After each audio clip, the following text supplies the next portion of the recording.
core bracing. So core bracing is something that comes up in pretty much every single thing you're ever going to do.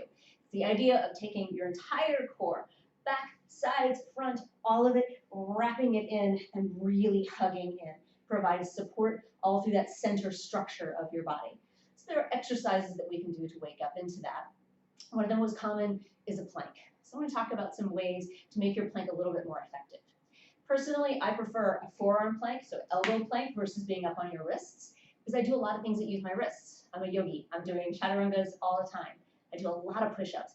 All of that is a lot of pressure on that flexion in your wrist. None of that's bad, but over time, anything that we do to excess can start to become a problem. So that's reason number one.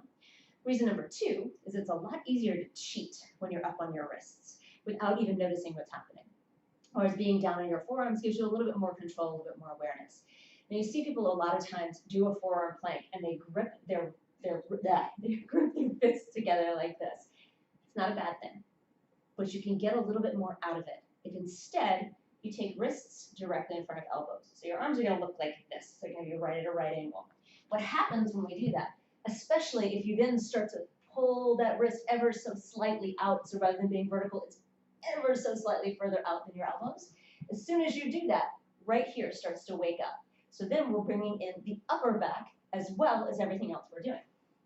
So to start with, coming onto all fours just to begin to get stable, come down to your forearms, get those nice and set. Again, wrists ever so slightly outside the elbows. It's a very minor adjustment.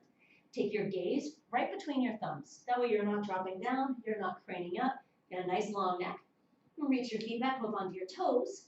Now the part seeing people tend to forget is they let their legs get really, really relaxed and not really doing a whole lot here.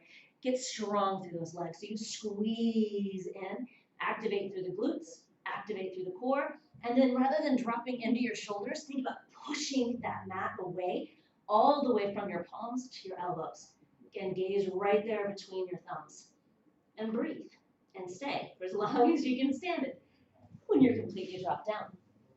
Doing that for up to a minute, even if you need to do it in little segments of 5 seconds or 10 seconds, but doing rounds of that until you build up to a minute, until eventually you can hold it for a full minute.